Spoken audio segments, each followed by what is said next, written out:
Number 1. Stephen Pennell. Route 40 cuts through Delaware like a forgotten artery. 18 miles of asphalt, where survival meant taking risks most people never had to consider. In 1987, women working this corridor faced dangers that came with the territory, but nothing could have prepared them for what was hunting along that stretch of highway. Delaware was about to discover it had birthed something it had never seen before, the state's first and only documented serial killer. Stephen Brian Pennell seemed unremarkable in every conceivable way. The 31-year-old electrician lived in Glasgow with his wife Vera and their 2 children, maintaining the appearance of a typical working-class family man.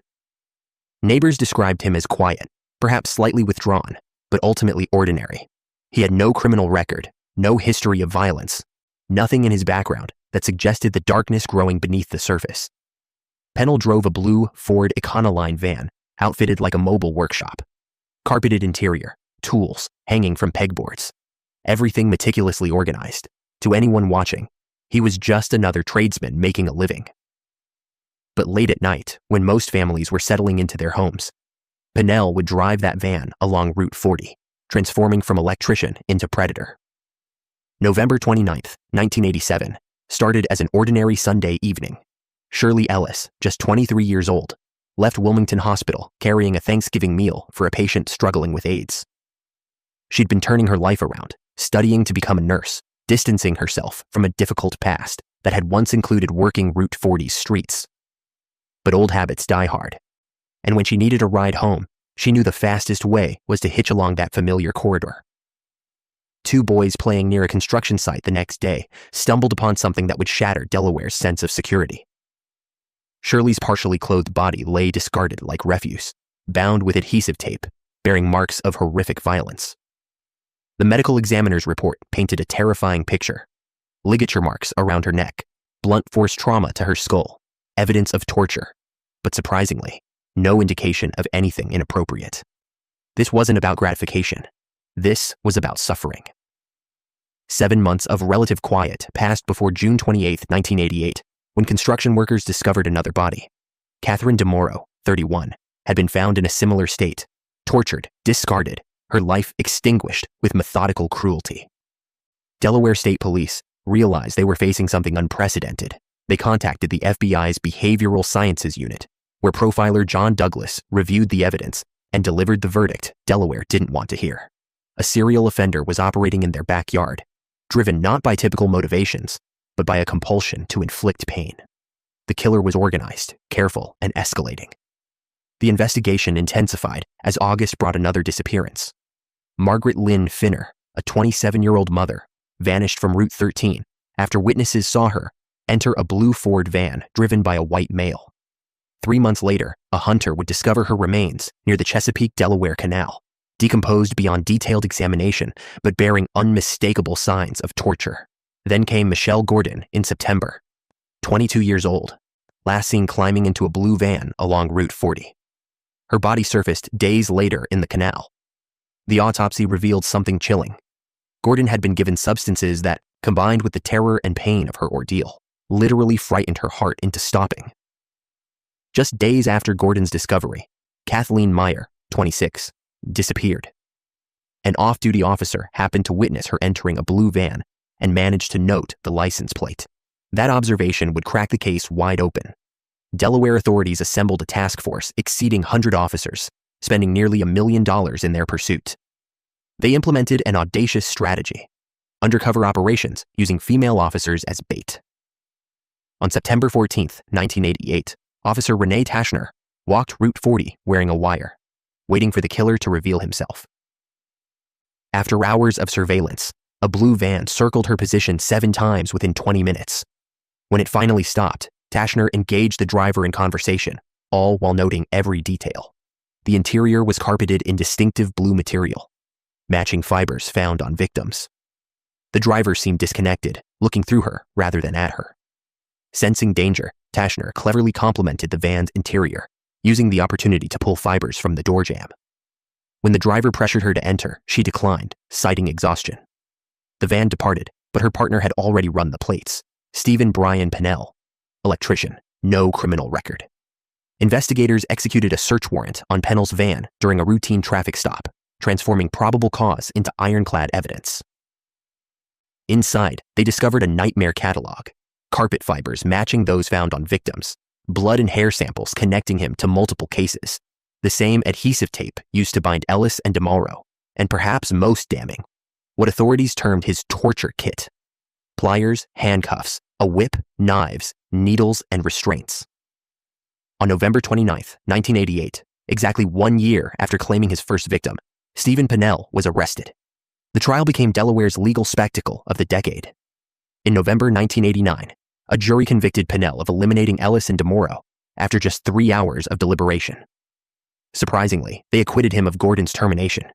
Her case differed slightly from the pattern, but subsequent DNA analysis linked him definitively to both Gordon and Kathleen Meyer, whose body remained undiscovered. In an unprecedented move, Pennell dismissed his attorney and represented himself, pleading no contest to the additional charges. Then he shocked everyone by requesting the death penalty, citing biblical law and claiming he wanted to spare his family prolonged suffering. He never confessed, speaking of the perpetrator in third person, maintaining a bizarre psychological distance from his actions. His wife Vera fought desperately to save him, appealing on grounds of incompetence, but courts found Pennell fully aware of his choices. On October 31, 1991, Halloween, he received his death sentence. March 14, 1992, arrived cold and decisive. Inside a trailer at Delaware Correctional Center, Stephen Pennell was strapped to a gurney surrounded by witnesses. He had crosses and rosary beads with him, claiming to have found faith during imprisonment. When Warden Robert Snyder asked for final words, Pennell briefly opened his eyes, shook his head, and closed them again. At 9:49 a.m., lethal injection commenced. His chest heaved once, then stillness. He was 34 years old, the first person executed in Delaware since 1946, taking with him the secret location of Kathleen Meyer's remains. His last meal had been crab cakes and steak, simple comforts before eternal consequences. The case revolutionized forensic investigation. Those blue carpet fibers became required study material at FBI training facilities, demonstrating how microscopic evidence could secure convictions. After Pennell's trial, prosecutors received an anonymous bouquet with a card reading, "You made us feel human again," from the women of Route 40. Oxygen's Mark of a Serial Killer dedicated an entire episode to his crimes, exploring how Delaware's only serial killer remained an enigma even in death. Psychiatric evaluations found him remarkably normal. No psychosis, no depression, described as pleasant and friendly. The disconnect between Stephen Pennell, the family man, and Stephen Pennell, the torturer, remains unexplained. Today, Route 40 still carries traffic through Delaware, but those who remember speak his name as a cautionary reminder that monsters don't always announce themselves. While Pennell's evil lurked in a work van along dark highways, Delaware's next nightmare would arrive, dressed in expensive suits and wielding the kind of power that made people believe he was untouchable, until one woman's disappearance exposed the rot beneath the polish. Number 2. Thomas Capano. Power doesn't announce itself with warning signs. Sometimes it arrives wearing tailored suits and carrying briefcases, speaking the language of influence while hiding intentions that would make your blood freeze. In Wilmington, Delaware, during the 1990s, one man embodied that dangerous intersection of privilege and pathology. Thomas Capano wasn't lurking in shadows or driving rusted vans. He walked the corridors of government buildings, advised governors, and commanded respect from Delaware's legal elite. But beneath that polished exterior lived something far darker than anyone imagined. Thomas Joseph Capano was born October 11, 1949, into one of Delaware's most prominent families. His father, an Italian immigrant carpenter, had built a construction empire that transformed the family into Wilmington royalty. Tom, one of 4 brothers, took a different path than the family business. He pursued law with relentless ambition. By the mid-1990s, his resume read like a who's who of Delaware power. Former Deputy Attorney General, Wilmington City Attorney, legal counsel to Governor Mike Castle, managing partner at the prestigious Saul Ewing law firm. Married to Kay for 23 years with 4 daughters, Capano projected the image of a devoted family man who'd achieved the American dream through intelligence and hard work. But behind closed doors, a different reality unfolded. Capano was a serial philanderer who juggled multiple relationships simultaneously, selecting women he perceived as vulnerable drawn to his status and generosity. He was controlling, manipulative, and incapable of accepting rejection. Marie Fahey represented everything Capano craved: youth, beauty, and a position that connected her to Delaware's political elite. In 1994, when they met, she was 28 years old, serving as scheduling secretary to Governor Tom Carper.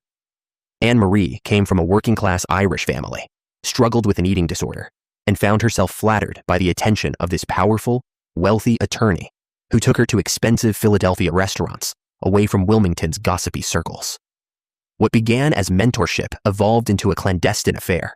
Capano was still married after all, and Marie kept the relationship hidden from most friends and family. For 3 years, they maintained this secret connection, with Capano showering her with gifts, paying her bills, and gradually tightening his psychological grip. But Marie's diary told a different story. In April 1996, she wrote, "I have finally brought closure to Tom Capano. What a controlling, manipulative, insecure, jealous maniac." By spring 1996, she'd started dating Michael Scanlon, a banker closer to her age who didn't have children or a wife. Marie wanted normalcy.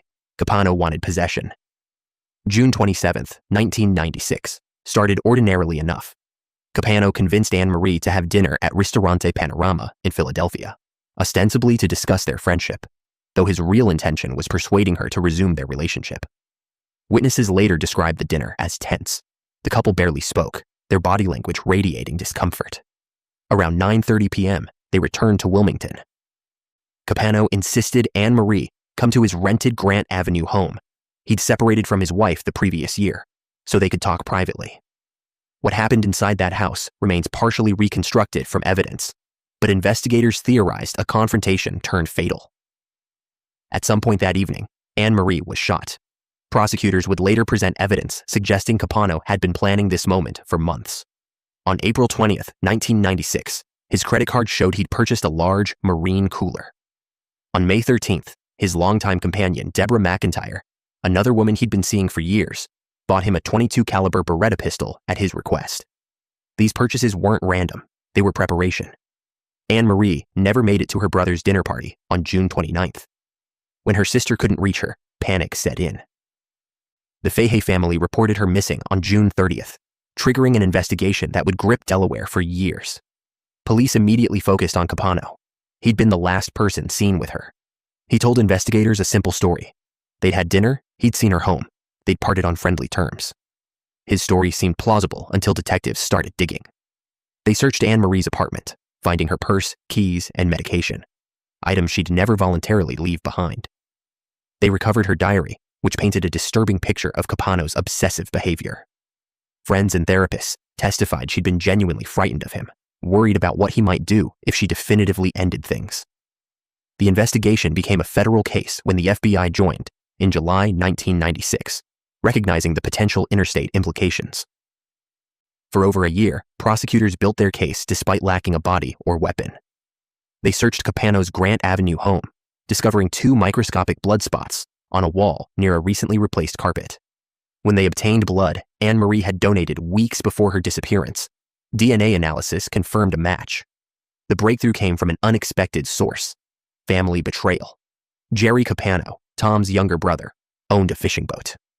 Under pressure from federal authorities facing potential drug charges, Jerry broke his silence on November 8, 1997. His testimony was devastating. The morning after Marie disappeared, Tom had called asking to borrow his boat. They'd met in Stone Harbor, New Jersey, with a large cooler Tom claimed contained someone trying to extort him. 62 miles offshore, they'd pushed the cooler overboard. When it wouldn't sink, Tom shot it with Jerry's shotgun.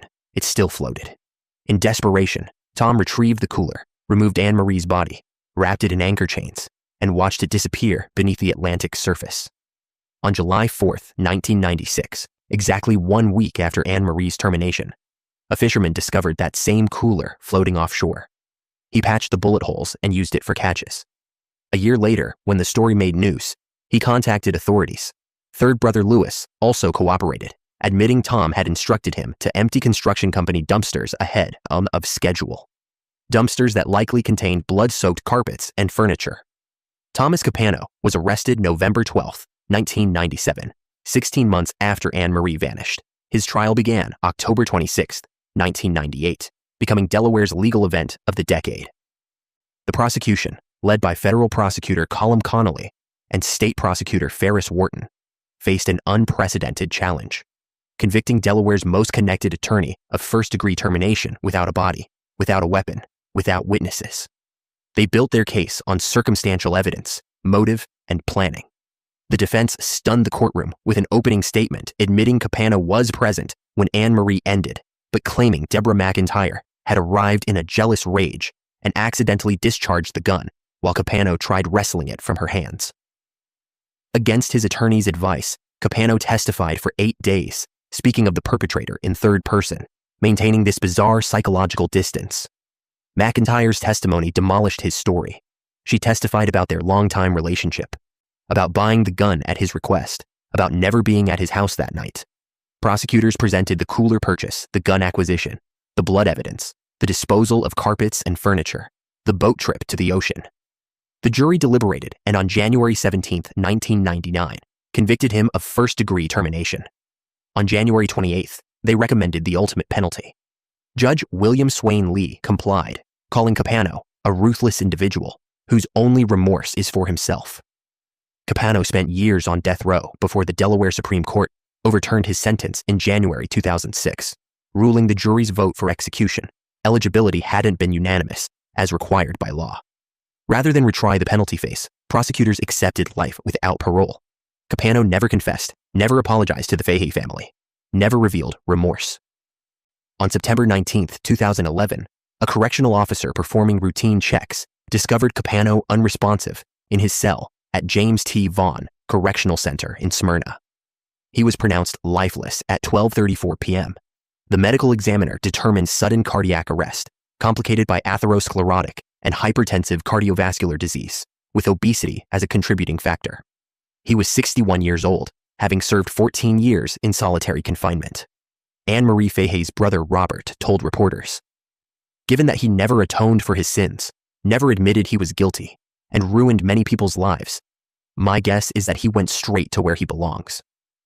The case spawned 4 books, including Anne Rules and Never Let Her Go, a television movie starring Mark Harmon, and episodes of the FBI Files, 48 Hours, and Behind Mansion Walls. It became Delaware's most notorious case, proving that wealth and connections couldn't guarantee escape from justice. Delaware had convicted its first individual for taking a life without recovering either victim or weapon, a legal landmark. Anne Marie Fahey remained somewhere in the Atlantic. Her family denied the closure of burial, but her story endures as a cautionary tale about recognizing danger dressed in expensive suits.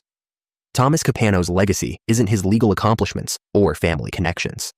It's the reminder that predators exist at every level of society, and sometimes the most dangerous individuals are those we're conditioned to trust. Where Capano wielded power through political connections, Delaware's next case would reveal an even more disturbing truth: that wealth itself could purchase something money should never buy: freedom from consequences, even for crimes against the most innocent. Number 3. Robert Richards the Boar. Wealth whispers its advantages in countless ways: better schools, better neighborhoods, better opportunities. But in October 2007, Delaware would confront a question that shattered every comfortable assumption about justice. Can money buy immunity from consequences, even for crimes against the most vulnerable? The answer arrived wearing the name DuPont, carrying generational wealth measured in billions, and exposing fault lines in America's legal system that many preferred to ignore. Robert H. Richards IV was born into a dynasty that defined Delaware itself. His great-grandfather, Irénée DuPont, had transformed the family's chemical empire into one of America's most powerful corporations. The DuPont name opened every door in Wilmington: political, social, financial. Richards belonged to not one, but 2 prominent families: the DuPonts through his mother Mariana, and the Richards family through his father Robert H. Richards III, a partner at the prestigious Richards Layton and Finger law firm. By 2005, the 39-year-old Richards owned multiple properties, including a $1.8 million mansion in Greenville and a beach house in North Shores near Rehoboth. He was unemployed, sustained entirely by a multi-million-dollar trust fund, married to Tracy Richards with 2 young children. To outsiders, he embodied inherited privilege. But inside those expensive homes, something unconscionable was occurring. October 2007 brought revelation when Richards' 5-year-old daughter confided in her grandmother, Donna Berg. The child's words were devastating. Her father had been touching her inappropriately, telling her it was our little secret. But she didn't want my daddy touching me anymore. The girl described incidents occurring in multiple bedrooms of their home, beginning when she was just 3 years old, between 2005 and 2007. When Tracy Richards confronted her husband, he reportedly admitted the abuse, calling it an accident and promising never to repeat it. Tracy immediately sought divorce and contacted authorities. Newcastle County Police launched an investigation, interviewing the child with specialized forensic techniques designed for young victims. The girl's account was consistent, detailed, and heartbreaking. She recounted her father entering her room while she slept, performing acts too disturbing to detail, then instructing her to maintain silence. Medical examinations were conducted, though findings remained ambiguous, common in cases involving very young children, where physical evidence often doesn't persist. In 2008, prosecutors charged Richards with 2 counts of second-degree child violation, each carrying a mandatory minimum 10-year prison sentence, 20 years total if convicted on both counts. Richards was released on $60,000 bail, a sum his trust fund absorbed without strain. He hired Eugene Moorer Jr., one of Delaware's most expensive and effective criminal defense attorneys. What followed became a masterclass in how wealth navigates the justice system differently than poverty. Moorer negotiated aggressively, exploiting legitimate prosecutorial concerns about trying the case before a jury. Cases involving very young children present unique challenges. The victim was only 4 years old at the time she'd need to testify. There was no physical forensic evidence linking Richards definitively to the acts, no witnesses beyond the child's disclosure, and defense attorneys could argue about memory reliability and suggestibility. Delaware Attorney General Beau Biden's office faced a calculation: accept a guaranteed conviction on lesser charges, or risk acquittal at trial that would allow Richards to walk free entirely, unrestricted and unmonitored. The plea deal shocked Delaware's legal community. Instead of second-degree charges carrying mandatory prison time, prosecutors offered 4th-degree violation, a charge typically reserved for statutory situations between teenagers, not adults and toddlers. 4th degree carried up to 15 years in prison, but no mandatory minimum, giving judges complete sentencing discretion. In June 2008, Richards stood before Superior Court Judge Jan Jordan and entered his guilty plea. "I feel horrible," he told the court, according to transcripts. "There's no excuse for what I've done to her." His attorney argued that the 6'4", roughly 300-pound Richards was a somewhat gentle person who would not fare well in prison.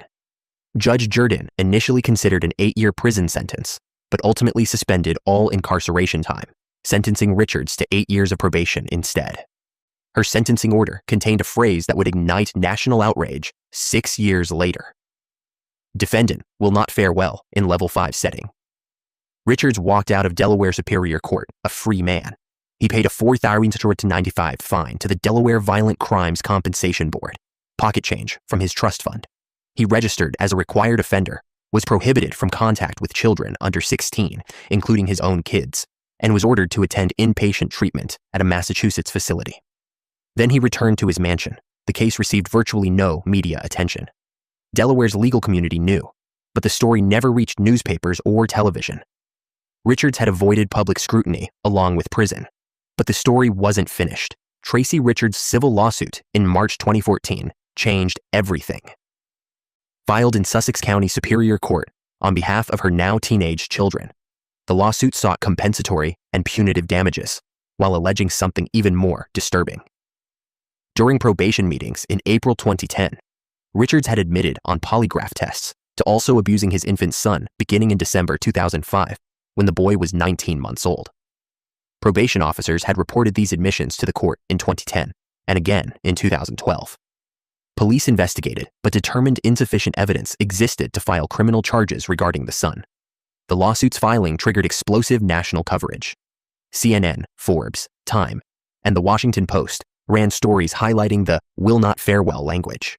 Social media erupted with comparisons to Ethan Couch, the Texas teenager whose affluenza defense had recently allowed him probation after ending 4 lives while driving intoxicated.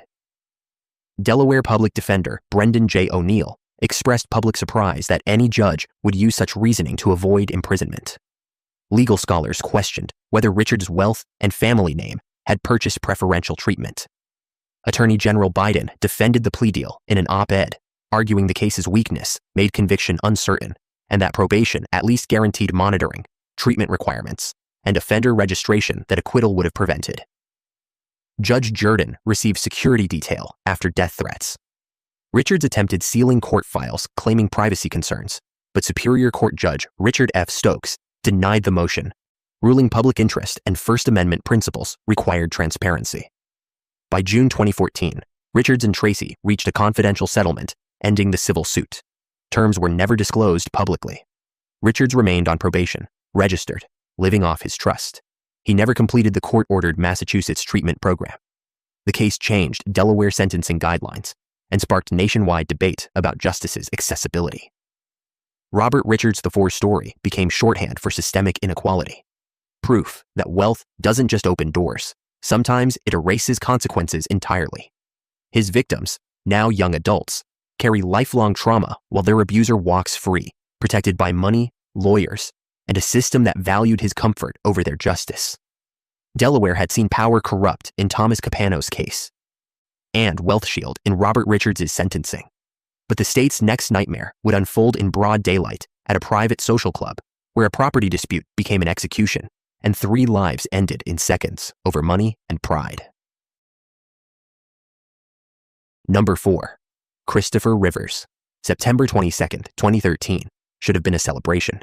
Olga Connell had just turned 39, and she and her husband Joseph were enjoying dinner along Wilmington's riverfront, toasting to life, love, and the future they'd barely begun building together.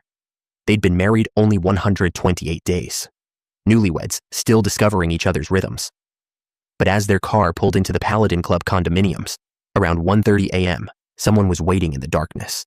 What happened next would become one of Delaware's most cold-blooded contract killings, orchestrated not by strangers or enemies, but by the man Joseph Connell had once called his best friend and business partner.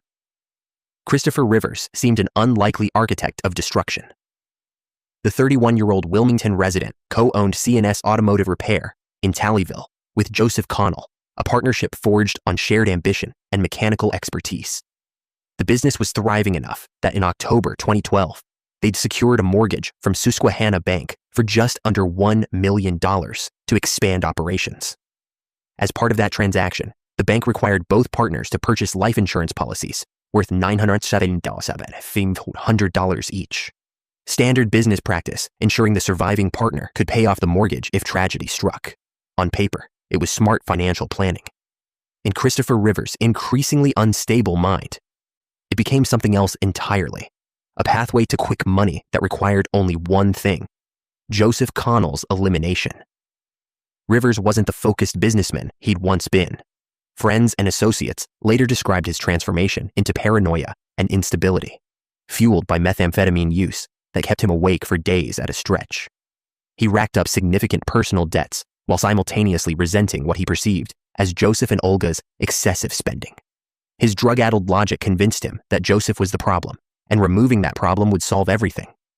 By mid-2013, Rivers had begun discussing his murderous intentions with Harry Cook, a local associate, expressing desire to have Joseph terminated. But Cook didn't follow through. Rivers needed someone more reliable, someone connected to Wilmington's criminal underworld. He found that person in Joshua Bay, a customer from the auto shop who also happened to be Rivers' methamphetamine dealer. The arrangement was straightforward. Rivers would pay Bay $60,000 to arrange the hit. Bay, in turn, recruited 2 associates willing to pull triggers: Dominique Benson, 23, and Aaron Thompson, 32, both familiar with Wilmington streets and comfortable with violence. The conspiracy was set. All Rivers needed was timing and opportunity. September 21st, 2013, provided both. Joseph and Olga planned an evening out celebrating her birthday along the Wilmington riverfront. Rivers exchanged text messages with Joseph throughout the night, ostensibly friendly birthday wishes, but actually reconnaissance. When Joseph texted their location and estimated return time, Rivers forwarded screenshots to Bay. providing his hired killers with a precise timeline. The trap was baited. Joseph and Olga Connell arrived home to the Paladin Club condominiums around 1:28 a.m. on September 22nd. They'd enjoyed a perfect evening, dinner, drinks, laughter, shared between two people building a life together. Olga, originally from Russia, had met Joseph online and relocated to Delaware, where their connection deepened into love. Just months earlier, they'd married in an intimate Virgin Islands ceremony. Now, as they approached their condo unit, Olga inserted her keys into the front door. That's when Benson and Thompson emerged from the darkness. Over 20 rounds erupted into the quiet residential complex. Joseph was struck multiple times, his body falling beneath bushes near the building's entrance. His cell phone still clutched in his hand, perhaps trying to call for help, perhaps frozen in shock. Olga took multiple hits, including one to her face, collapsing near the door she'd been trying to unlock.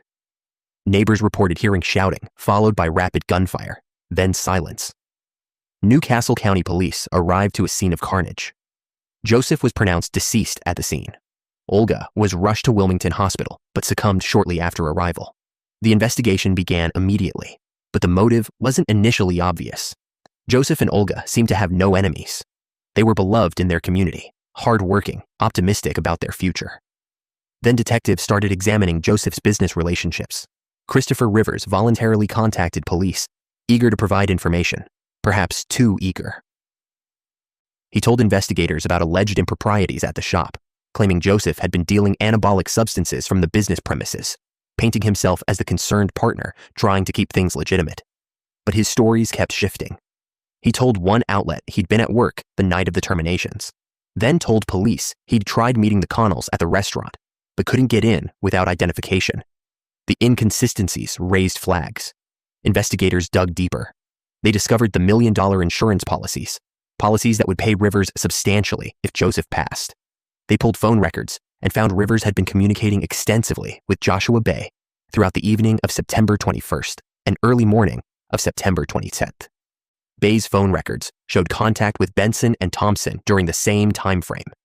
Cell tower analysis placed a burner phone used by Thompson in the vicinity of the Paladin Club during the critical hours.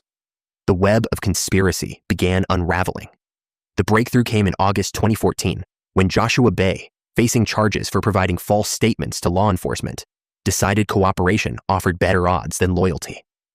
He confessed to serving as the middleman, detailing how Rivers had contracted him to arrange the terminations, how he'd recruited Benson and Thompson, how Rivers had forwarded Joseph's text messages to coordinate timing. September 2014 brought arrests. Christopher Rivers and Dominique Benson were charged with first-degree termination of life, firearms possession during a felony, and conspiracy. Aaron Thompson was arrested later in February 2016. Joshua Bay accepted a plea deal, testifying against his co-conspirators in exchange for a 5-year sentence on conspiracy charges. Rivers' trial began in April 2016, drawing intense media attention.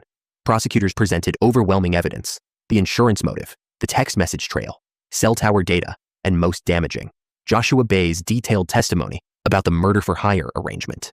The defense attempted portraying Bay as an unreliable narrator whose testimony couldn't be trusted, pointing out he'd initially lied to police multiple times before confessing on the day his own trial was scheduled. But the jury saw through the deflection.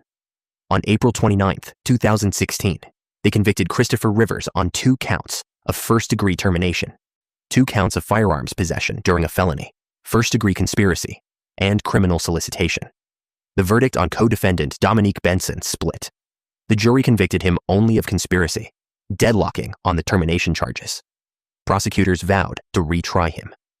On October 7, 2016, Superior Court judge sentenced Rivers to 2 consecutive life terms plus 50 years, effectively ensuring he'd never leave prison alive.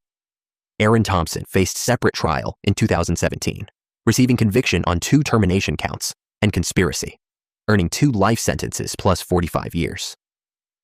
Delaware had successfully prosecuted a murder-for-hire conspiracy that left 2 innocent people deceased over greed and methamphetamine-fueled paranoia.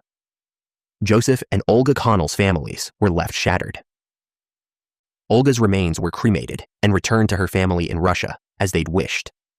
Joseph's mother, Mickey Keller, spoke publicly about the devastating loss of her son and daughter-in-law, two people who'd barely begun their lives together.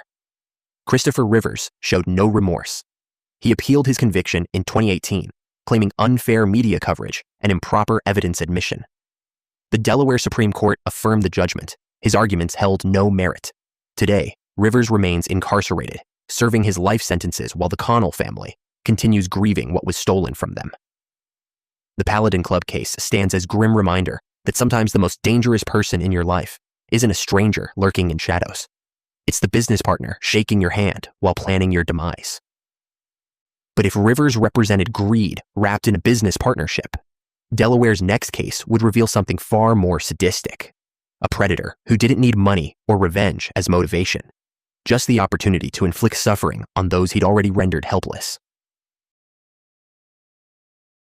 Number 5. Brian Steckel. September 2nd, 1994 was an ordinary Friday afternoon in Newcastle, Delaware. Sandra Lee Long, 29 years old, was home at her Driftwood Club apartment when someone knocked on her door. The request seemed innocent enough. Could he use her telephone? In 1994, before cell phones saturated American pockets, such requests weren't uncommon. Sandra, kind-hearted by nature, opened her door to a stranger. That act of compassion would cost her everything. The man calling himself Red had been planning this encounter for a week, ever since they'd first met. Brian Steckel, 25, wasn't looking to make a phone call. He was looking for a victim. Brian David Steckel was born December the 14th, 1968, in Fountain Hill, Pennsylvania, growing up in circumstances that left little public record. By his mid-20s, he'd drifted to Delaware, working as a furniture mover, a job that utilized his imposing physique. Standing 6'3" and weighing 195 pounds of lean muscle, Steckel possessed the kind of strength that could overpower most people effortlessly. He was known locally as Red, frequented bars along Wilmington's Union Street, and had a reputation for volatility, once flattening a bartender with a single punch during an argument. Friends later described him as someone who tried desperately to be liked, craving acceptance, while simultaneously exhibiting instability fueled by heavy drinking. But beneath that need for validation lurked something far more sinister, fantasies of domination, control, and violence that he'd been nurturing for years. Once inside Sandra's apartment, Steckel made his move. He pretended to use the telephone, then unplugged it from the wall, severing her connection to help. His demands turned explicit. He wanted her to perform acts she immediately refused. What followed was a prolonged, horrific assault. Steckel beat Sandra viciously and threw her onto the couch, pinning her beneath his considerable weight.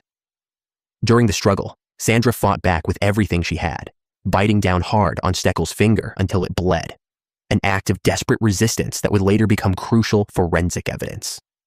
Enraged by her defiance, Steckel grabbed a pair of nylons he'd brought with him, evidence this was premeditated, and attempted strangulation. When the nylons broke, he switched to a sock, continuing the assault until Sandra lost consciousness. Then, with his victim defenseless, Steckel committed unspeakable violations, using objects he'd brought as weapons. Finally, he dragged Sandra's limp body to her bedroom, set the bed ablaze using a lighter he'd carried with him, and fled, leaving her to perish in flames and smoke. Sandra Lee Long died from smoke inhalation and burns, covering 60% of her body. She'd been a young woman with her whole life ahead, a person whose kindness had been exploited by a predator who'd spent a week planning her destruction. But Steckel wasn't finished. Hours after the inferno at the Driftwood Club apartments, someone called the News Journal of Wilmington. The voice on the line was calm, almost proud. "I'm the Driftwood Killer," the caller announced, christening himself with a moniker drawn from his victim's address. Then he provided chilling details and named his next target. Susan Gell, a woman who'd been receiving disturbing, explicit phone calls for weeks, suddenly found herself thrust into protective custody as police realized the caller's threats were deadly serious. The investigation moved quickly. Detectives traced the harassing calls Gell had been receiving, along with the newspaper boast, directly to Brian Steckel. On September 3rd, 1994, just one day after Sandra's termination, Newcastle County Police Officer Michael McGowan encountered Steckel walking along Union Street, visibly intoxicated. McGowan arrested him on an outstanding harassment warrant. Steckel, drunk and belligerent, was allowed to sleep off the alcohol overnight. The next morning, after waiving his Miranda rights, he confessed to attacking Sandra Long. He provided details only the perpetrator could know, walking investigators through his actions step by step. Forensic dentists examined the bite wound on Steckel's finger and confirmed it matched Sandra Long's dental impressions, physical proof connecting him to the crime scene struggle. Prosecutors charged Steckel with 3 counts of first-degree termination, 1 intentional, 2 felony-related, along with burglary, arson, unlawful penetration, and aggravated harassment. The trial revealed the full scope of his depravity. But perhaps nothing demonstrated his cruelty more than his behavior during proceedings. Steckel menaced his own defense attorneys, spat at prosecutors, and reveled in media attention. Most shockingly, he mailed Sandra Long's autopsy report to her grieving mother with a handwritten note. "Read it and weep. She's gone forever. Don't cry over burnt flesh." He alternated between confessing to various unsolved cases across multiple states, claims investigators couldn't substantiate, and calling himself an animal for his actions. The jury convicted him on all counts. During the penalty phase in January 1997, an 11-to-1 jury vote recommended the ultimate punishment. Yet at sentencing, Steckel surprised everyone by addressing the jury directly. "I didn't know how to say I'm sorry. How do you tell someone's family you're sorry? I don't know. I ask you people to hold me accountable for what I did." Judge sentenced him accordingly. Execution by lethal injection. Appeals followed throughout the late 1990s and early 2000s, all unsuccessful. Steckel challenged his conviction, claimed ineffective counsel, questioned the constitutionality of Delaware's death penalty statutes. Every legal avenue exhausted. On September 30th, 2005, Delaware Superior Court set November 4th as his execution date. That Friday morning arrived cold and final.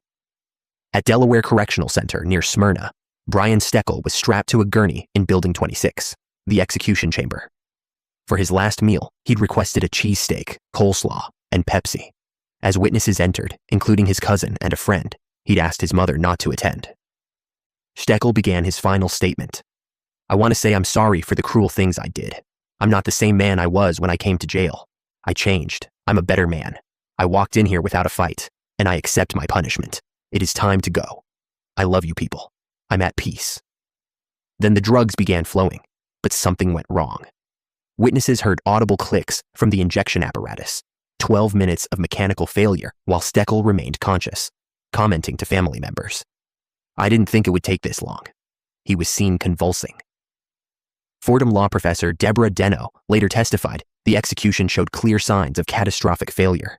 The anesthetic likely didn't take effect before the paralytic and heart-stopping agents entered his system, meaning Steckel experienced excruciating pain while unable to express it. Delaware officials denied any problems occurred. At 12:21 a.m. on November 4th, 2005, Brian Steckel was pronounced deceased at age 36.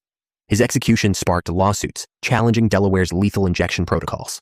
Federal public defender Michael Wiseman obtained testimony from an execution team member admitting he was okay with causing Steckel's suffering given the nature of his crimes. Federal courts ultimately rejected the challenges, though they criticized Delaware's occasional blitheness in execution procedures.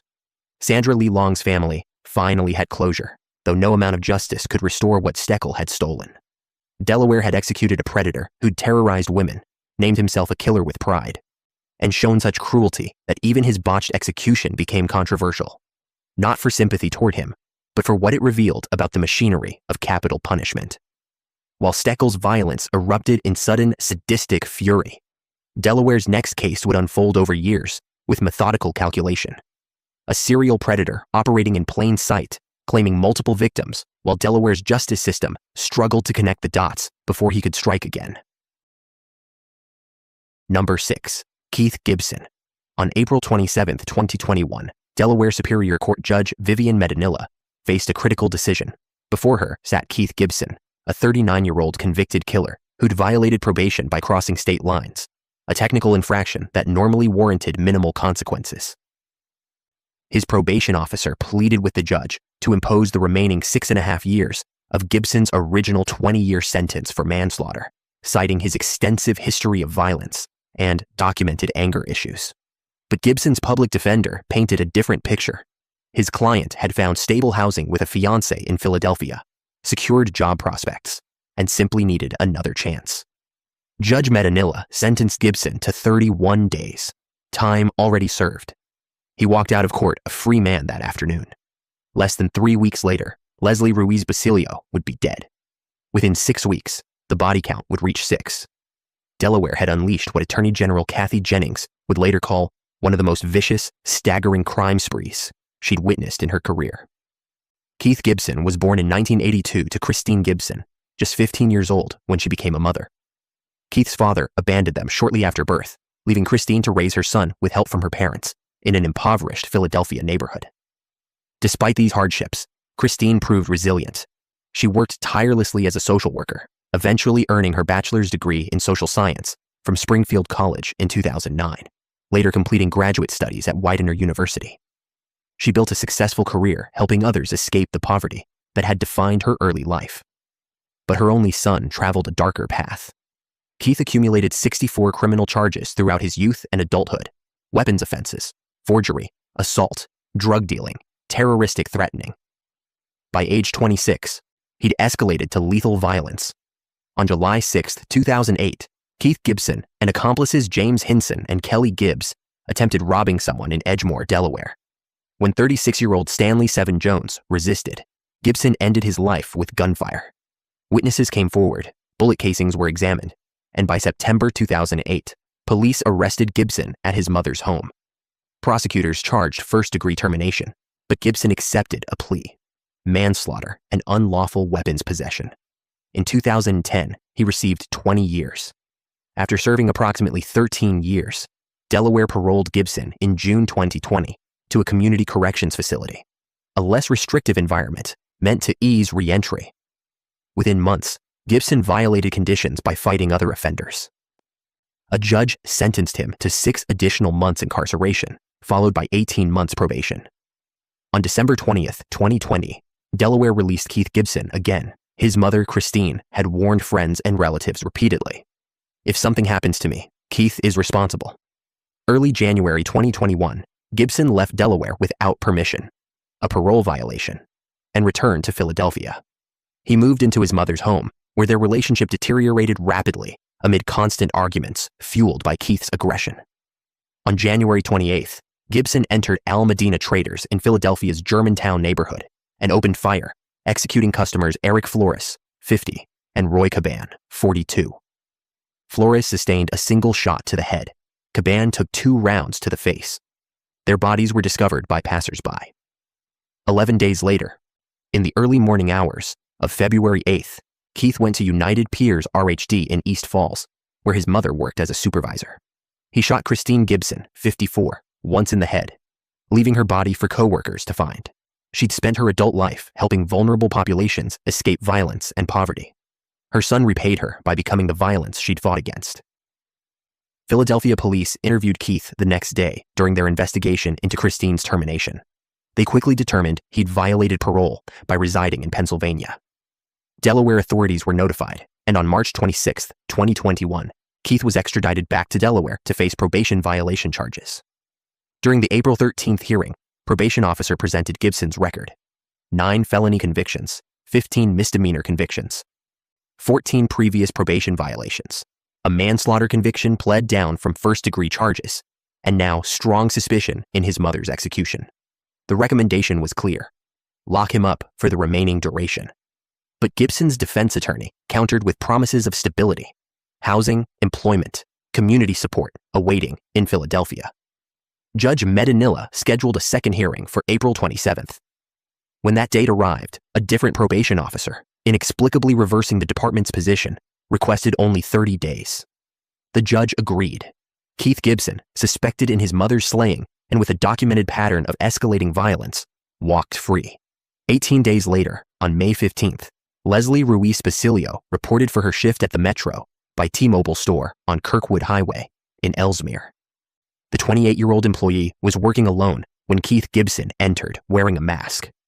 Surveillance cameras captured everything: Gibson confronting Leslie, dragging her to the store's rear section, and as she raised her arms in surrender, shooting her execution style in the head at point-blank range. He stole cash, cell phones, and her SUV before fleeing. Leslie's vehicle was later recovered in Philadelphia near Gibson's residence. Delaware had no idea who'd committed this atrocity. The mask concealed his identity. Gibson remained free for 3 more weeks, returning to Philadelphia, where on June 5th, he waited outside a Dunkin' shop in the Fair Hill neighborhood. At 5 a.m., manager Christine Lugo, 40 years old, arrived to open for the morning rush. Gibson pushed her inside, forced her to surrender $300 at gunpoint, then shot her in the head with a .357 revolver. Surveillance captured his face clearly. This time, he made no effort to hide. Hours later, back in Delaware, Gibson shot Ronald Wright, 42, during a street robbery at Wright's Wilmington residence, a known location for narcotic transactions. Gibson stole Wright's distinctive shoulder bag used for carrying product. The following day, June 6th, Gibson entered another Wilmington store where teenage clerk Belal al-Mansouri worked. Gibson's first shot missed. Al-Mansouri collapsed, pretending death, while Gibson stole merchandise. Then Gibson shot the prone teenager in the head. As Gibson departed, he turned and fired again. Somehow, al-Mansouri survived. Over June 7th and 8th, Gibson robbed or assaulted 3 additional victims. On June 8th, 2021, Gibson entered a Rite Aid pharmacy on West 4th Street in Wilmington, brandishing his weapon and demanding cash. The clerk, thinking quickly, inserted a GPS tracking device into the money bundle. Police converged on Gibson's location within minutes, arresting him while wearing body armor and carrying the revolver, unique ammunition consistent with fragments recovered from crime scenes, a knife, and narcotics. A manhunt involving state and federal authorities from both Delaware and Pennsylvania finally ended. Delaware prosecutors tried Gibson first. The October 2023 trial showcased devastating evidence, surveillance footage from multiple robberies and terminations, ballistics linking the revolver to all crime scenes, Ruiz Basilio's stolen SUV found near Gibson's home, his bicycle discovered near the Metro PCS store, Wright's drug bag in his possession, and Belal al-Mansouri's powerful testimony identifying his attacker. Gibson's friend even identified him from surveillance footage. Defense attorneys presented no witnesses, instead highlighting the absence of DNA or fingerprints, arguments the jury rejected after 6 hours of deliberation. On November 14, 2023, they convicted Gibson on 22 counts, including 4 murder charges. Judge Ferris Wharton sentenced Gibson in March 2024 to 7 consecutive life terms, without parole, plus 296 additional years for robbery, attempted termination, weapons offenses, conspiracy, vehicle theft, and wearing body armor during felonies. Gibson currently awaits extradition to Pennsylvania, where District Attorney Larry Krasner has approved charges for 4 additional terminations. Christine Gibson, Christine Lugo, Eric Flores, and Roy Caban. Delaware Commissioner Claire DeMattis later told media that Gibson's case exemplified a troubling pattern of judges and defense attorneys overruling probation officers, seeking incarceration for violent offenders. Judge Medinilla never commented publicly on her decision to release Keith Gibson, a decision that cost at least 5 people their lives. Gibson's predatory violence left communities across 2 states grieving, but Delaware's criminal history extends beyond street crime. The state's next case would demonstrate how a person's descent into darkness could begin in the most unexpected circumstances, transforming an ordinary citizen. Number 7. The Matusevich family, February 11, 2013. Started like any other Monday for Christine Belford, preparing breakfast for her 3 young daughters before getting ready for what she hoped would be a routine court appearance. At 39, Christine had spent years battling her ex-husband, David Matusevich, through Delaware's family court system, enduring a custody nightmare that began with her children's kidnapping and escalated into something far darker. That morning, she was due at New Castle County Courthouse for a hearing about David's child support arrears, a mundane administrative matter that should have taken 30 minutes. Her close friend Laura Beth Mulford, 47, offered to accompany her for moral support, understanding Christine's anxiety around anything involving David and his family. Around 8 a.m., they entered the courthouse lobby together. Waiting inside was Thomas Matusevich, David's father, a 68-year-old former New Jersey police officer who traveled from Texas with a very specific purpose. Within seconds, gunfire erupted. The peaceful Monday morning shattered into chaos, smoke, and blood. By the time silence returned, Christine Belford lay terminated on the courthouse floor, her friend Laura beside her, both taken by a family consumed with obsessive hatred. David Thomas Matusiewicz was born into a comfortable New Jersey family and built what appeared to be a respectable life. He became a Delaware optometrist, married Christine, and together they had 3 daughters.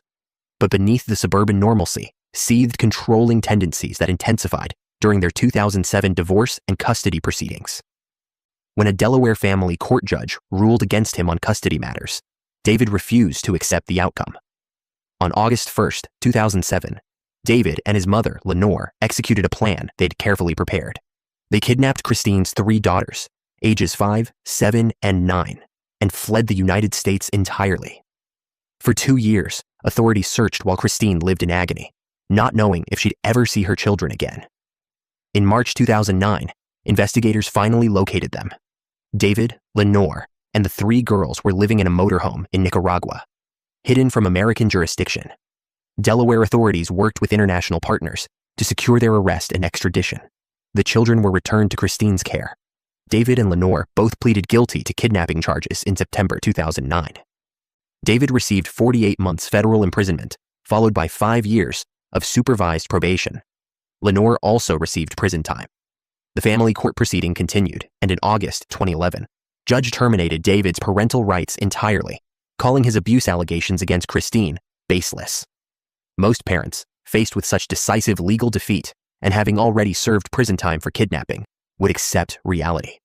David Matusiewicz did not. Instead, from his federal prison cell starting in December 2009, he began orchestrating an elaborate campaign of psychological terror designed to destroy Christine Belford's life, enlisting his father Thomas, his mother Lenore, and his sister Amy Gonzalez in the effort.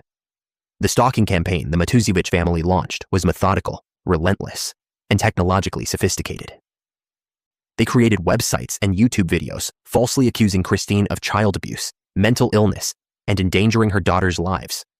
They sent emails, letters, and made phone calls to Christine's family, friends, employers, neighbors, and anyone connected to her, disseminating vicious lies. They hired private investigators to conduct physical surveillance of her home. They posted her address, photographs of her children, and details of her daily routine online. In communications intercepted during the investigation, Christine repeatedly told her lawyer, family, and friends that she feared for her life. The Matusiewicz family recruited unwitting supporters, convincing concerned strangers that Christine was an abusive monster who needed to be stopped, creating a network of people feeding them intelligence. Authorities later discovered a red spiral-bound notebook near the crime scene containing detailed surveillance notes. Christine's schedule, her routes, her habits, photographs of her home and daughters. The family had been watching her constantly. In November 2012, David filed a petition in Delaware Family Court seeking reduction of his monthly child support arrears. That petition resulted in a hearing scheduled for February 11, 2013, a hearing Christine was court-ordered to attend. On January 8, 2013, David sought permission from his Texas probation officer to travel to Delaware for the hearing. He received approval, but never disclosed he'd be traveling with his parents, Thomas and Lenore. Between February 4 to 7, 2013, David, Thomas, and Lenore drove from Texas to Delaware in 2 vehicles, a Honda Civic and Honda CR-V. When police later searched these vehicles, they found a chilling arsenal: multiple weapons, ammunition, military-style knives, 3 sets of restraints in progressively smaller sizes, suggesting plans to restrain the children, a bulletproof vest, an electric shock device, several gas cans, a shovel, binoculars, and photographs of Christine's daughters and residents. Investigators also discovered what prosecutors called a hit list: names of judges, attorneys, and court officials involved in David's family court disputes, including the federal judge who'd sentenced him for kidnapping. On the morning of February 11th, David and Thomas drove to a parking garage near the courthouse in the weapons-laden CR-V. They entered the courthouse lobby around 7:30 a.m. David moved through the security screening line while Thomas stayed in the lobby, occasionally approaching David to converse. Shortly before 8 a.m., David passed through security and walked to another floor, removing himself from the immediate scene. Thomas remained in the lobby, waiting. When Christine Belford and Laura Mulford entered moments later, Thomas Matusiewicz opened fire. He shot Christine multiple times, ending her life in the courthouse lobby. Laura attempted to flee, but Thomas shot her repeatedly as well, terminating her life. 2 Capitol police officers engaged Thomas in a shootout. He wounded both officers before stepping outside onto the courthouse sidewalk and firing one final shot into his own head. Thomas Matusevich collapsed on the pavement, deceased by suicide. The FBI and Delaware State Police launched an exhaustive investigation, tracing the years-long stalking campaign back to the entire Matusevich family. They arrested David, Lenore, and Amy Gonzalez in August 2013, charging them with conspiracy to commit interstate stalking and cyberstalking. Interstate stalking and cyberstalking resulting in death. The evidence was overwhelming. Thousands of emails, website posts, YouTube videos, private investigator records, the surveillance notebook, the weapons cache, witness testimony from those who'd received the family's false accusations, and testimony from Christine's loved ones about her expressed fears. In July 2015, after a 5-week federal trial, a jury convicted all 3 defendants on all counts, marking the first federal conviction ever for cyberstalking resulting in death. Judge Gerald Austin McHugh presided over sentencing in February 2016. Lenore Matusevich, 70 years old and dying of illness, was sentenced to life imprisonment at her hospital bedside in Philadelphia. David Matusevich, 48, submitted a written statement but declined to speak in court, showing no emotion when Judge McHugh sentenced him to life without parole. Amy Gonzalez, 43, tearfully apologized before receiving her life sentence, claiming she hadn't known her father's violent intentions. Judge McHugh rejected these claims, concluding that David and Thomas acted with premeditated intent, that Lenore fueled their motivation, and that Amy's role in seeking custody of the children immediately after the terminations made her complicity clear. He described the crime as striking at the heart of Delaware's judicial system and robbing Christine's daughters of both their mother and their childhood innocence. The Third Circuit Court of Appeals unanimously affirmed these convictions and sentences in 2018, calling it a case of national importance handled with exceptional precision. Christine Belford's 3 daughters, orphaned by their paternal family's obsession, were placed with Christine's relatives. Laura Mulford left behind a grieving husband and family. An innocent woman terminated simply for being a supportive friend. Lenore Matusevich perished in prison shortly after sentencing. David Matusevich and Amy Gonzalez remain incarcerated, serving life terms for orchestrating a campaign that evolved from digital harassment into double termination. Delaware had witnessed its first cyberstalking, resulting in death prosecution, establishing federal precedent that online terror carries consequences as severe as physical violence. The Matusevich case demonstrated how technology could weaponize obsession, but Delaware's next story would show that some crimes require no sophisticated planning at all. Just opportunity, impulse, and a momentary decision that destroys multiple lives forever. Number 8. James B. Clark, Jr. April 22, 1994, should have marked a fresh start, a chance at redemption after decades behind bars. James B. Clark, Jr., 37 years old, walked out of Delaware's prison system carrying everything he owned in a single bag. He'd served 21 years of a 30-year sentence for attempting to take the life of a 3-year-old girl back in 1973. Despite repeated disciplinary actions for fighting, despite refusing to participate in rehabilitation programs, despite correctional counselors' warnings that he remained unprepared to return to society, Delaware's parole board released him for good behavior. James and Elizabeth Clark, his adoptive parents, now in their 70s, agreed to take their troubled son back into their home one final time. They were apprehensive, understandably so, given their son's violent history. But blood was blood, adoption was adoption, and they hoped perhaps 2 decades of incarceration had changed him. Exactly 30 days later, on May 22, 1994, both lay deceased in their home, shot to death by the son they'd raised since infancy. Delaware had released a killer who repaid mercy with double termination, sparking public outrage that would fuel legislation nationwide about premature parole for violent offenders. James B. Clark, Jr. was born February 8, 1957. His biological parents remain unknown to history, but James and Elizabeth Clark adopted him when he was just 4 months old, bringing him into their Delaware home with hope and love. Elizabeth later described those early months. His first year with us was our happiest time. The rest was downhill all the way. By age 2, James exhibited patterns of pushing, slapping, and striking other children with disturbing frequency. Before kindergarten even began, 2 different pre-kindergarten programs expelled him for aggressive behavior that administrators couldn't control. At age 5, James started psychotherapy combined with medication, extraordinarily young for such intervention, even by modern standards. In 1965, when James was 8 years old, he attacked another child so viciously that the victim required hospitalization. James had cut the child's face severely enough to leave permanent scarring. Authorities intervened, removing James from his parents' home and placing him in a residential psychiatric treatment facility in Maryland, where he remained for 3 years. He returned to the Clark household in 1968, now 11 years old, but couldn't maintain acceptable conduct. By December 1969, after yet another school expulsion, Delaware admitted James to Governor Bacon Health Center for additional residential treatment. This cycle continued through his adolescence. Violence, expulsion, institutionalization. Return home, more violence. In 1973, at 16 years old, James committed an act so heinous that Delaware prosecutors charged him with attempting to take the life of a 3-year-old girl. The details of that assault remain sealed in juvenile records, but they were severe enough that a court convicted him and imposed a 30-year sentence, an extraordinarily lengthy punishment for a juvenile offender, indicating the gravity of his actions.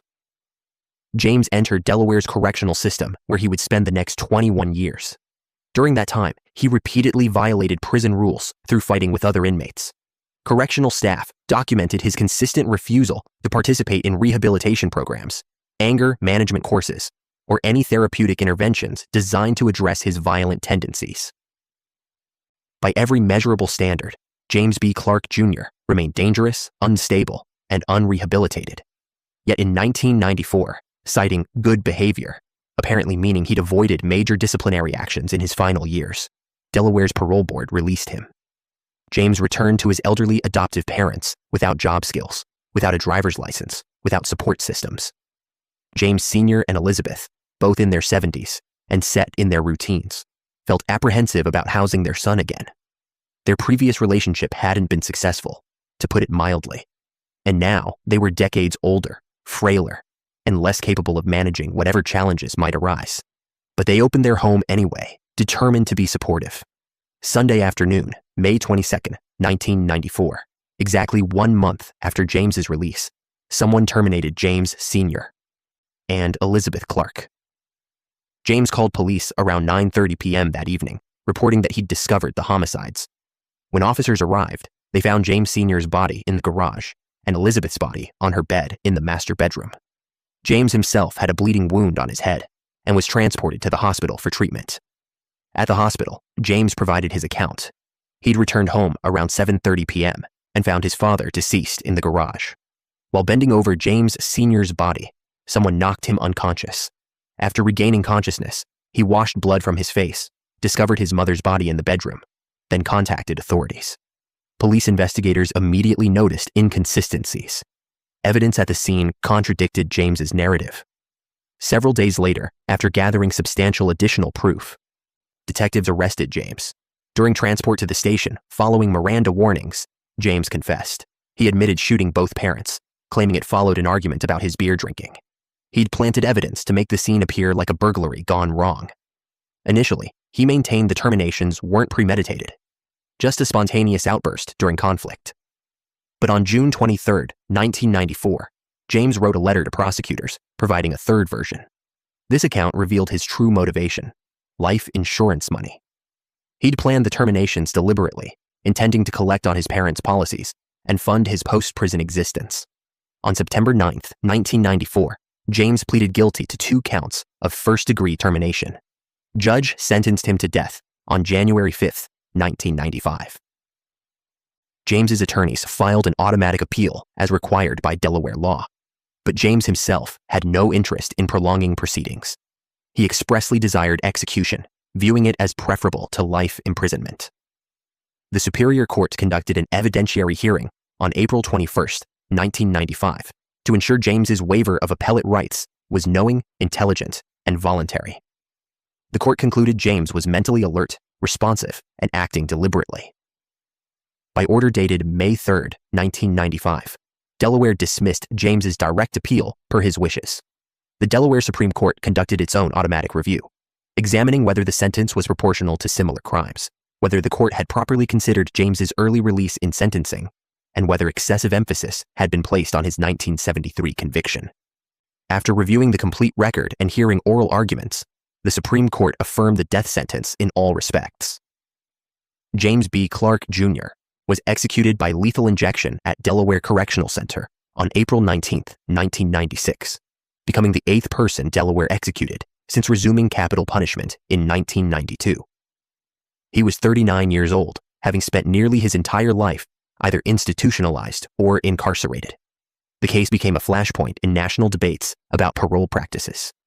Delaware had released a violent offender who'd shown no rehabilitation, who'd attempted to take a toddler's life, who'd spent 2 decades demonstrating continued aggression, and he'd repaid that mercy by taking 2 more lives within 30 days.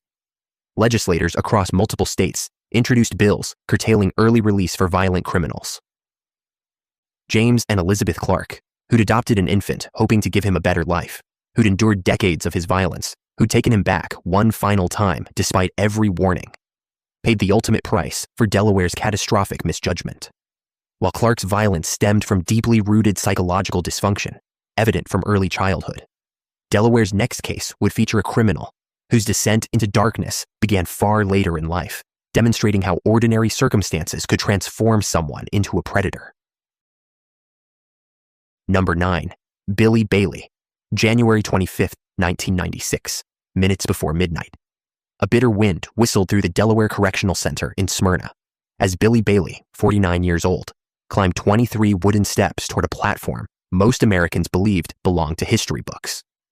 Delaware's 2-story gallows, 15 feet high, constructed of solid timber, equipped with a 30-foot manila hemp rope, hadn't been used in half a century. But Bailey had made a choice that shocked prison officials and captured national attention. He'd rejected lethal injection, the modern method Delaware adopted in 1986, opting instead for the hangman's noose.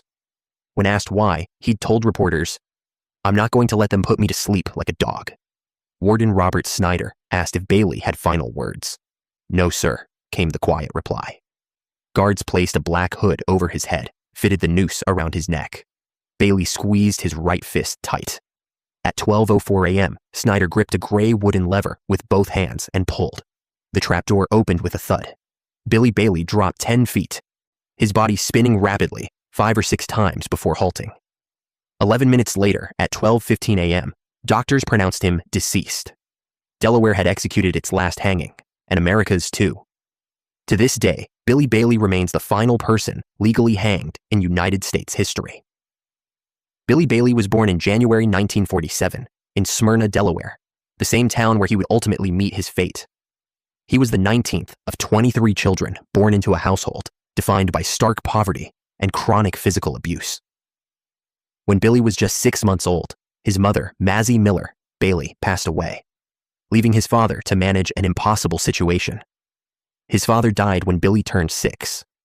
From that point forward, Billy spent ages 6 through 14, bouncing between various foster homes across Delaware, never finding stability, never experiencing the consistent care and affection children require. Those who knew him later described Billy as a lifelong alcoholic possessing a very, very violent, quick temper. Someone who'd explode if denied what he wanted immediately. Local police knew him well throughout his youth, a minor thief, a brawler, someone constantly in trouble.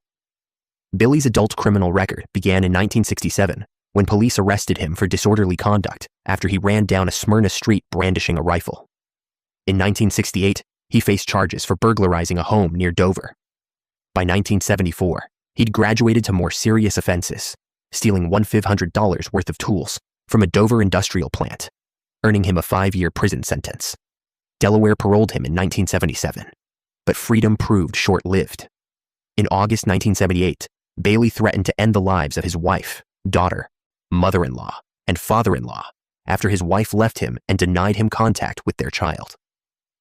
In January 1979, authorities arrested him for violating parole and charged him with forgery, resulting in an 18-month sentence. After serving just 4 months, Delaware transferred Bailey to the Plummer House, a Wilmington work release facility designed to ease inmates' transition back into society.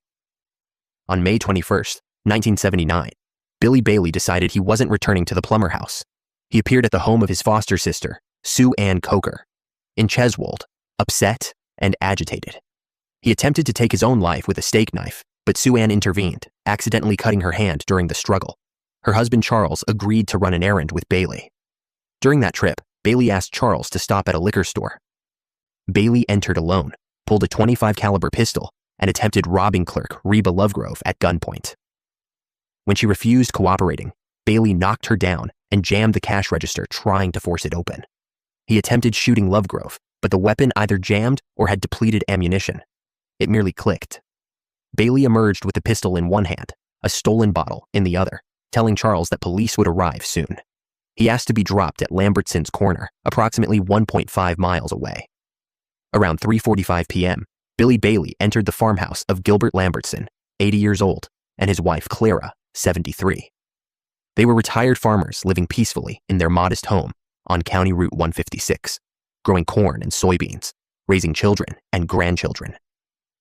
They'd never met Billy Bailey, had no connection to him whatsoever.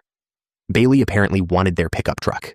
He shot Gilbert twice in the chest with his pistol, then grabbed the Lambertsons' own shotgun from where it rested in the home. Using their weapon, he shot Gilbert once more, this time in the head. He shot Clara once in the shoulder with the pistol, then twice more with the shotgun, once in the abdomen, once in the neck. Both elderly victims perished in their own home, terminated by a stranger seeking transportation. Bailey arranged their bodies in chairs, a grotesque staging, then searched unsuccessfully for the truck keys before fleeing on foot across their fields.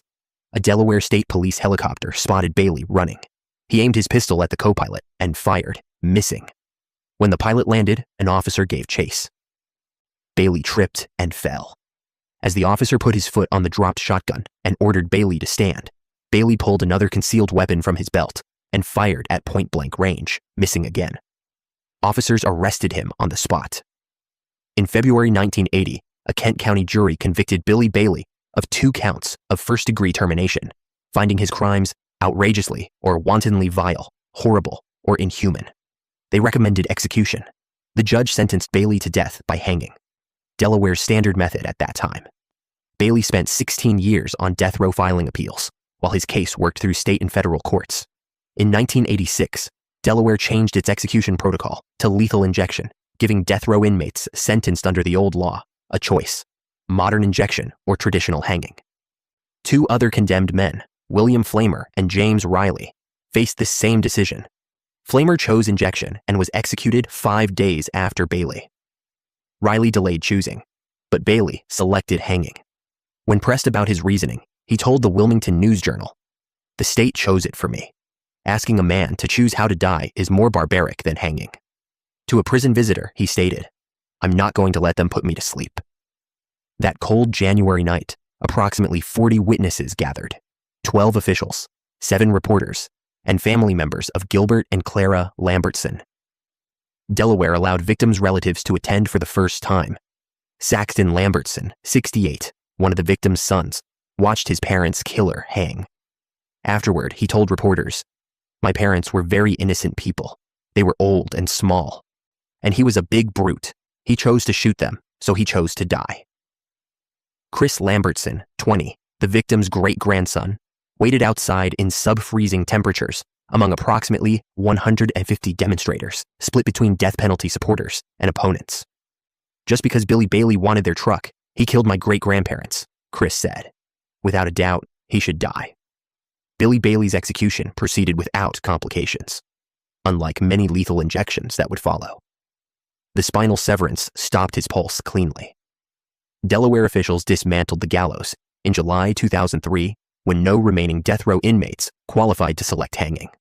William Flamer became the last person to face the choice between methods, opting for injection. Billy Bailey, raised in Smyrna's poverty and executed in Smyrna's prison just 10 miles from where he'd sealed his fate by terminating 2 innocent strangers, entered history as America's final legal hanging, a grim distinction he'll likely hold forever. Bailey's execution marked the symbolic end of America's oldest execution method, But Delaware's criminal history contained one more execution that would become equally significant for a very different reason. The state's final lethal injection before capital punishment itself became constitutional. Number 10. Shannon Johnson. April 20th, 2012, shortly before 3 a.m. Shannon M. Johnson, 28 years old, lay strapped to a gurney inside the execution chamber at James T. Vaughn Correctional Center near Smyrna, Delaware. Hours earlier, a federal judge had issued a stay of execution after public defenders, working without Johnson's consent, argued he was mentally incompetent and suffering from delusional disorder. But a federal appeals court overturned that decision, clearing the path. Johnson had waived all his appeals after Delaware Supreme Court upheld his sentence in 2009, explicitly stating he wanted to die. He'd spent 3 years on death row, far less time than most. When offered an opportunity to speak, Johnson addressed the approximately 40 witnesses. Loyalty is important. Without loyalty, you have nothing. Death before dishonor. He spoke briefly in Arabic, then fell silent. As the lethal drugs flowed through his veins, his breathing labored, his eyes closed. At 2:55 a.m., Shannon Johnson was pronounced deceased. Delaware had executed its 16th person since resuming capital punishment in 1992. It would prove to be their last. Following Johnson's termination, Delaware's lethal injection drug supply expired. 4 years later, in August 2016, Delaware's Supreme Court would declare the state's death penalty statute unconstitutional. Shannon Johnson became, officially and permanently, the final person executed by the state of Delaware. Shannon M. Johnson was born November 18, 1983, into circumstances that remain largely undocumented in public records. What's indisputable is his extraordinary criminal record. By his early 20s, Johnson had accumulated 57 arrests on 145 misdemeanor charges and 33 felony offenses dating back to 2001. He cycled repeatedly through Delaware's justice system, arrested, convicted, released, arrested again, in a pattern that suggested either complete disregard for law or inability to function within society's boundaries. On December 19, 2002, when Shannon was just 19 years old, he committed an act that would later seal his fate. He forcibly assaulted an 18-year-old woman who was 7 months pregnant. Johnson pleaded guilty to fourth-degree violation in August 2003, receiving a conviction for an offense classified under Delaware law as a violent felony. This prior conviction would become the statutory aggravating factor that made his subsequent termination charge a capital offense under Delaware's death penalty statute. Shannon Johnson had a relationship with Lakeisha Truitt that produced a son. But Truitt attempted ending the relationship on multiple occasions because Johnson was violent and unfaithful. By 2006, she'd moved on with her life, employed, homeowner, single mother, trying to build stability. That September, she began seeing Cameron Hamlin, 25 years old, by all accounts, a solid, caring individual interested in music who treated his family thoughtfully. On the morning of September 24, 2006, Cameron and Lakeisha sat in Cameron's vehicle, parked at the intersection of Jessup and Vandiver Streets in Wilmington. Shannon Johnson approached. He pulled a firearm and opened fire into the vehicle, shooting Cameron multiple times. Cameron died at the scene. Lakeisha, seated in the passenger seat, miraculously wasn't struck. She immediately called 911 and identified Shannon Johnson, the father of her child, as the shooter. Johnson fled and evaded capture. For 47 days, he remained free while Wilmington police searched. Lakeisha returned to her normal routine, believing Johnson wouldn't dare approach her again after witnesses had seen him terminate Cameron. She was wrong. On November 10, 2006, Lakeisha was driving her vehicle near her home on 35th Street in Wilmington when Shannon Johnson appeared. He smashed her driver's side window, dragged her from the car, and shot her multiple times before fleeing. Lakeisha survived, barely, and once again identified Johnson as her attacker. 5 days later, on November 15th, police arrested Shannon Johnson at the home of Rima Stewart, his girlfriend at that time.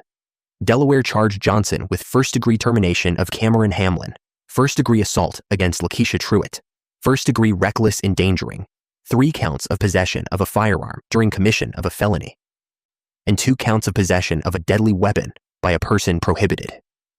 The trial began in New Castle County Superior Court in March 2008. Over 8 days, prosecutors presented overwhelming evidence. 911 recordings of Lakeisha identifying Johnson immediately after Cameron's shooting, her testimony about both attacks, ballistics evidence, medical records documenting her injuries, witness statements, and letters Johnson wrote from jail while awaiting trial. On March 27, 2008, the jury convicted Johnson on all counts. The penalty phase followed, 4 days of testimony during which prosecutors presented Johnson's extensive criminal history, including detailed evidence about his 2002 assault of the pregnant teenager. Under Delaware law, that prior violent felony conviction made Cameron's termination eligible for capital punishment. The jury unanimously found the aggravating circumstances outweighed any mitigating factors Johnson's defense presented. They unanimously recommended execution. Superior Court Judge M. Jane Brady independently reviewed the evidence as required by Delaware law and concurred. On September 5, 2008, Judge Brady sentenced Shannon Johnson to death. During a brief sentencing hearing, Cameron's father, Vandrick Hamlin, told reporters, "The court system has prevailed here, and we can start having closure in the Hamlin family. The judge sent a message to the thugs and killers that you will not get away with termination in Wilmington." Johnson appealed to the Delaware Supreme Court, which heard arguments, and issued its decision on October 23, 2009, affirming both his conviction and death sentence. On February 8, 2010, Johnson formally notified the Superior Court that he was waiving all remaining appeals, abandoning post-conviction relief under Delaware Criminal Rule 61, forgoing federal habeas corpus petitions, and relinquishing all procedural safeguards. This decision explicitly accelerated his path to execution. Judge Brady waived the standard 90-day waiting period between sentencing and execution at Johnson's request, scheduling his termination for April 2012. As the execution date approached, federal public defenders intervened without Johnson's consent, filing motions claiming he suffered from delusional disorder and major depression that rendered him mentally incompetent to waive appeals. On April 18, 2012, federal judge Gregory Sleet issued a stay. Delaware Attorney General's office immediately appealed to the Third Circuit Court of Appeals. Hours of legal wrangling followed throughout April 19th. Finally, late that evening, the appeals court overturned Judge Sleet's stay, concluding they had no reason to question the Delaware Superior Court's conclusion that Johnson's decision was voluntary and competent. Outside James T. Vaughn Correctional Center, approximately 150 demonstrators gathered, some supporting capital punishment, others opposing it. Cameron Hamlin's family members, including his father Vandrick, witnessed the execution. Afterward, Vandrick told reporters, "Now it's time to focus on getting our lives back together, have some closure. It's been a long road." For his last meal, Johnson requested chicken lo mein, carrots, cake, wheat bread with margarine, and iced tea. His execution proceeded without the complications that had plagued other lethal injections. At 2:55 a.m. on April 20, 2012, Shannon Johnson, violent from his teenage years, unrepentant through his appeals, and ultimately accepting of his fate, became Delaware's final execution. 4 years and 4 months later, on August 2, 2016, Delaware's Supreme Court ruled the state's death penalty statute unconstitutional, citing jury sentencing procedures that violated defendants' rights. Delaware has never reinstated capital punishment. Shannon Johnson remains forever the last person legally executed by Delaware, a grim bookend to a history of capital punishment stretching back to the state's first hanging in 1662. From the calculated brutality of Stephen Pennell, Delaware's only documented serial killer who revolutionized fiber evidence forensics, to Shannon Johnson, the state's final execution before capital punishment became constitutionally untenable. These 10 cases span decades of Delaware criminal history. Thomas Capano demonstrated how privilege and power couldn't conceal premeditated violence, while Robert Richards IV proved wealth could shield even heinous offenders from consequences ordinary citizens face. Christopher Rivers orchestrated cold-blooded insurance fraud, terminating 2 newlyweds at the Paladin Club for financial gain. Brian Steckel embodied sadistic cruelty, calling himself the Driftwood Killer, while taunting his victim's family, ultimately becoming Delaware's most controversial botched execution. Keith Gibson exposed catastrophic judicial failures when parole decisions unleashed a multi-state rampage, claiming 6 lives, a preventable tragedy that sparked national reform discussions. The Matusevich family weaponized technology for terror, achieving America's first federal cyberstalking resulting in death convictions after orchestrating Christine Belford's courthouse assassination.